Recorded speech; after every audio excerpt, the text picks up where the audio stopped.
Hola amigos, cualquier persona puede hacer conjeturas con respecto a qué pasará en el futuro, pero para que una profecía bíblica sea realmente válida, y no solo una conjetura humana, tiene que contar con lo siguiente: tiene que venir en la Biblia, tiene que ser precisa, exacta. Es muy diferente que yo te diga que mañana va a haber una muerte por incendio en alguna parte del mundo, a que yo te diga que mañana en el piso 2 del edificio contiguo al mío va a haber una muerte por incendio a las 3 de la tarde. No debe de ser ambigua, que cada quien interprete lo que quiera de esa profecía. Debe de ser un hecho poco probable o improbable, que sea algo divino. No es lo mismo que yo te diga que mañana ISIS va a bombardear algún país, a que te diga que Canadá va a atacar a Estados Unidos mañana. Debe de ser un evento que no ha pasado y que el autor no sepa que sucedió, es decir, que no esté en el pasado. Con esto en mente, sigamos analizando el capítulo 2 del libro ¿Qué enseña realmente la Biblia? De los Testigos de Jehová. Este capítulo es para darte las pruebas que usan los Testigos de Jehová para decirte que la Biblia es inspirada de Dios y que no es solamente palabra de hombre. Ponte los lentes del pensamiento crítico y veamos lo que sigue diciendo este capítulo. A partir del párrafo 13 se nos dice que una de las pruebas de que la Biblia es palabra de Dios es que tiene profecías infalibles, profecías que se han cumplido. Y una de las profecías que se nos muestran en esos párrafos es la profecía de la caída de Babilonia profetizada por Isaías. El libro nos dice que la Biblia en el libro de Isaías había predicho que Ciro iba a destruir la ciudad de Babilonia. Lo que no te mencionan en el párrafo es que la mayoría de los doctos de la Biblia y los historiadores concuerdan en que el libro de Isaías fue escrito por lo menos por dos personas, con 200 años de diferencia. ¿Cómo es esto? Pues se basa en el estilo de escritura de las personas que escribieron este libro. Tú mismo lo puedes ver. Del capítulo 1 al capítulo 39 del libro de Isaías se habla y se especifica que Isaías está hablando acerca de asuntos que pasaron en Israel. Pero a partir del capítulo 40 se deja de mencionar al profeta Isaías y se cambia el estilo de escritura. Pareciera como que la persona que está escribiendo a partir del capítulo 40 ya está durante el periodo del exilio a Babilonia. Los historiadores y lingüistas notan estas diferencias y por eso se ha dicho que son dos personas las que escribieron este. Es como si el autor se teletransportara muchos años después de los primeros 39 capítulos de Isaías. El capítulo nos dice que Isaías 44 profetizó que Ciro secaría las aguas del río Éufrates para poder entrar a Babilonia. Es decir, te especifican cómo iba a ser destruida Babilonia. Lo que no te mencionan es que ese tipo de expresiones eran comunes en esa época. Lee Isaías 19, 1 al 8. Ahí se nos menciona otra profecía. Se nos dice que el río Nilo se secaría. ¿Sabes cuándo pasó esto? Nunca. El río Nilo jamás se ha secado. Y esto nos lleva a otra profecía. En el libro de Ezequiel, en el capítulo 29 y especialmente el capítulo 30, versículo 12, se nos profetiza que el río Nilo se secaría, que Egipto sería destruido y sería inhabitado. El Nilo jamás se ha secado y Egipto es uno de los países que hasta la fecha es de los más antiguos del planeta. Y por cierto, lee esos capítulos y ahí aparece nuestro amigo Leviatán, el dragón, que te mencioné en los videos anteriores, pero esta vez viviendo en el río Nilo. Isaías 19:18 nos profetiza que en Egipto se hablaría la lengua de Canaán. Esto tampoco pasó jamás, y de hecho nunca va a pasar porque el idioma de Canaán ya es un idioma extinto. Y como estas profecías no se cumplieron, los testigos de Jehová te dicen que no eran realmente profecías, eran metáforas, o sea, no lo tienes que ver de forma literal. Pero si te fijas, usan el mismo lenguaje de secarse las aguas. Entonces, ¿por qué la profecía de Egipto es algo metafórico y por qué la profecía de Babilonia es algo literal? ¿Qué te hace saber que una profecía realmente es profecía si una se cumplió y la otra no se cumplió? Supuestamente.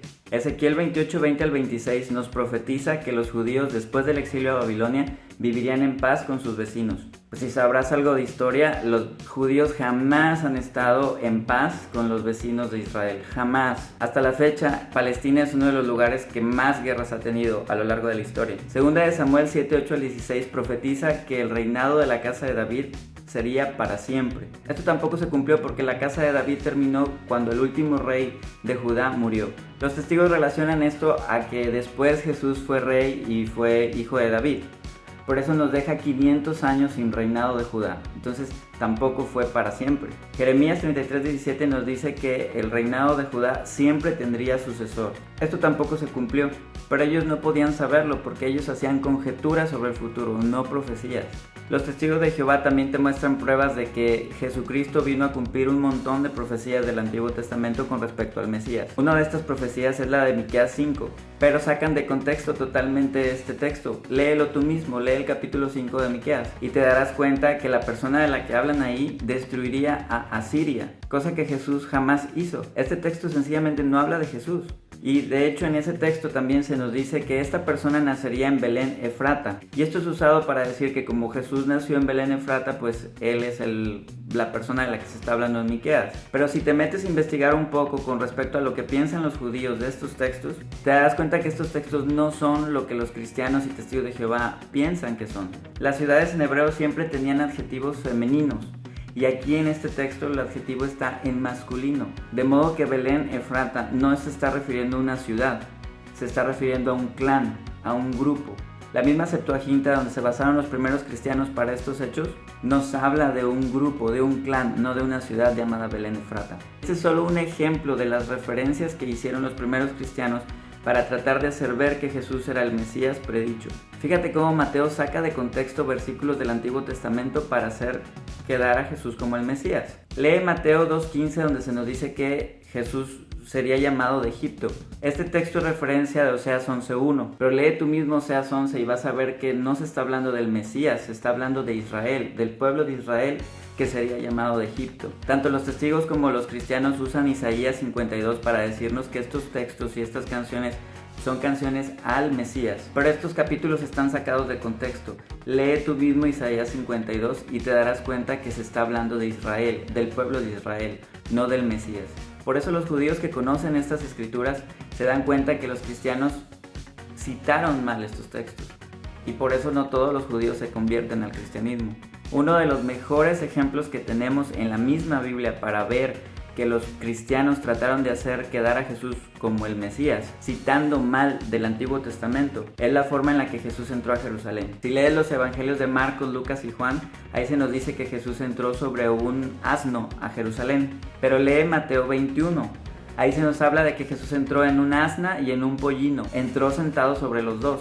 Y nos especifica que esto es para que se cumpliera la palabra de Zacarías 9:9, donde se nos dice que entraría en un asno, aún en un animal hijo de una asna. El hebreo tiene un rasgo poético llamado paralelismo, que indica que una expresión acompaña a la otra expresión y se complementan, pero no necesariamente son dos cosas diferentes. Pero para la época en que Mateo escribió su evangelio, que fue principalmente para judíos, los rabinos judíos pensaban que el paralelismo no era necesario completamente.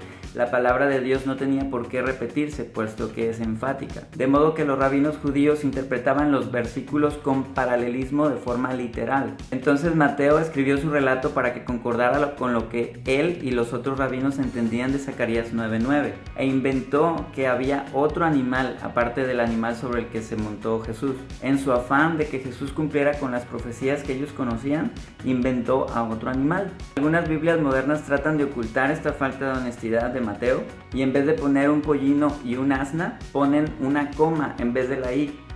Pero si te fijas en los interlineares griegos, aparece la palabra kai, que significa y o incluso. 1 Timoteo 1:3-7 nos habla de que los cristianos debían de guardarse de doctrinas extrañas y de genealogías. Como te mencioné en los videos pasados, algunos primeros cristianos entendieron mal las escrituras y en vez de traducir la palabra doncella, la tradujeron como virgen. Entonces el Mesías pensaron que sería hijo de una virgen y no de una doncella. Y el evangelio más antiguo que tenemos, el de Marcos, no contiene ninguna genealogía de Jesús. Tanto la enseñanza de la virginidad de María como las genealogías de Jesús se fueron desarrollando a lo largo del primer siglo. Pero el escritor de 1 Timoteo advierte precisamente contra enseñanzas de este tipo, porque para cuando él lo escribió todavía no estaban desarrolladas. Te invito a que leas el evangelio de Marcos de una manera objetiva y te vas a dar cuenta cómo Jesús no tiene el nacimiento con ángeles y demás, que se fue desarrollando poco a poco con el tiempo. De hecho, termina de una forma abrupta, tan abrupta que los primeros cristianos tuvieron que agregarle una conclusión, y por eso en algunas Biblias aparece una conclusión larga y una conclusión corta, porque notaron como que le faltaba un poquito de algo al libro de Marcos. Y hablando un poco de las genealogías que aparecen en los evangelios, las dos genealogías que aparecen son completamente diferentes. Y esto todavía los que creen en la Biblia no logran descifrar por qué son diferentes. Hay conjeturas, pero ninguna es concisa. Y si tomas en cuenta la genealogía que viene en Mateo, se nos dice que Jesús descendió de Jeconías. Pero si lees Jeremías 22:30, se profetizó que ningún hijo de Jeconías se sentaría en el trono de Israel. Mateo 2:16 al 18 nos dice que Raquel lloraría por sus hijos, citando de Jeremías 31:15, pero no existen pruebas de que este acontecimiento haya sucedido. Un acontecimiento con tal magnitud hubiera sido registrado por los historiadores, pero ningún historiador menciona esto. Si lees bien este capítulo de Jeremías, de nuevo se nos habla del pueblo de Israel, no del Mesías. Mateo 27:9 y 10 nos habla de una profecía de Jeremías que no viene en ninguna parte del Viejo Testamento. Mateo 2:23 nos dice que el Mesías sería llamado Nazareno, pero esta profecía tampoco viene en ninguna parte del Viejo Testamento. Y volviendo a Isaías, que es el tema del que se habla en el capítulo 2 del libro, Isaías 13:17 al 22 nos dice que Babilonia sería destruida por los medos para siempre, que no sería habitada nunca jamás. Y te muestran que Babilonia no está habitada actualmente. Pero esto no ocurrió así. Ciro, cuando conquistó Babilonia, él mismo fue al templo de Marduk para rendir su respeto al dios de Babilonia. Porque durante el gobierno de Ciro se respetaban la tolerancia religiosa y muchos derechos humanos que en esa época no eran considerados derechos. La civilización avanzó notablemente durante su reinado, a diferencia de con la ley de Moisés. Babilonia permaneció habitada por muchos siglos más. No fue destruida por Ciro. No se cumplió esa profecía. De hecho, era considerada una ciudad religiosa importante. Era como, por decirlo así, como Vaticano, una cosa así. Ezequiel 26 nos profetiza que Babilonia destruiría la ciudad de Tiro. Por esta profecía tampoco se cumplió. De hecho, la ciudad de Tiro todavía existe. Éxodo 23:31 nos dice de una profecía que Israel habitaría desde el mar Mediterráneo hasta el río Éufrates, cosa que tampoco se cumplió. Jamás en la historia de Israel ha llegado sus límites hasta el río Éufrates. En Josué 3:10, Jehová prometió eliminar a los cananeos completamente, pero esto tampoco sucedió. Esta profecía no se cumplió y nos dice el libro de Josué que fue porque los cananeos tenían carros de guerra y ellos no. El libro de Daniel nos habla de un rey llamado Darío el Medo, pero este personaje jamás existió. No hay ninguna prueba de que haya existido. Y de hecho el puesto que supuestamente él ocupaba fue ocupado por otras personas durante ese tiempo. La mayoría de los estudiosos de la Biblia creen que Darío fue un personaje ficticio que se inventó la persona que escribió el libro de Daniel. Y para mí en lo particular, la profecía bíblica más notoria que no se ha cumplido y no se cumplió es que los primeros cristianos creían que estaban en los últimos días. Creyeron lo que Jesús dijo, que ellos mismos verían el fin del sistema de cosas, el fin del mundo. Creían que algunos de ellos no iban a morir. Creían que iban a ver a Jesús venir de nuevo. De hecho, llegaron hasta vender sus bienes materiales y a vivir en comunismo. Pero esa profecía no se cumplió y todos esos cristianos ya están muertos. Y todavía, 2000 años después, hay grupos como los Testigos de Jehová que siguen creyendo en esta profecía y que siguen creyendo que estamos al borde del fin. Llevamos 2000 años y esto no se ha acabado y parece que no se va a acabar. De hecho, estamos en la mejor época de la humanidad. Y conforme pasó el tiempo, los primeros cristianos tuvieron que ir desechando esa idea y la religión cristiana fue evolucionando, de manera que surgieron las iglesias que tenemos hasta el día de hoy, que en general ya no le dan tanto énfasis al fin del mundo. Como ves, lo que aparentan ser profecías bíblicas en realidad son conjeturas del futuro, o son hechos ya pasados, o citas en mal contexto, o predicciones ambiguas, poco claras que cualquiera puede decir que significan una cosa u otra. ¿Realmente crees que la Biblia es un libro de profecías infalibles? Recuerda, esto no va contra tus creencias como testigo o ex testigo de Jehová. Yo sé que muchos ex testigos de Jehová siguen creyendo en la Biblia, pero creo que si naciste siendo testigo, jamás te hubieras preguntado esto, jamás te hubieras cuestionado estas cosas. Y la versión que nos dan los testigos de Jehová sobre la Biblia es muy diferente a lo que te estoy mostrando yo ahorita, que tú mismo puedes leer y tú mismo puedes investigar.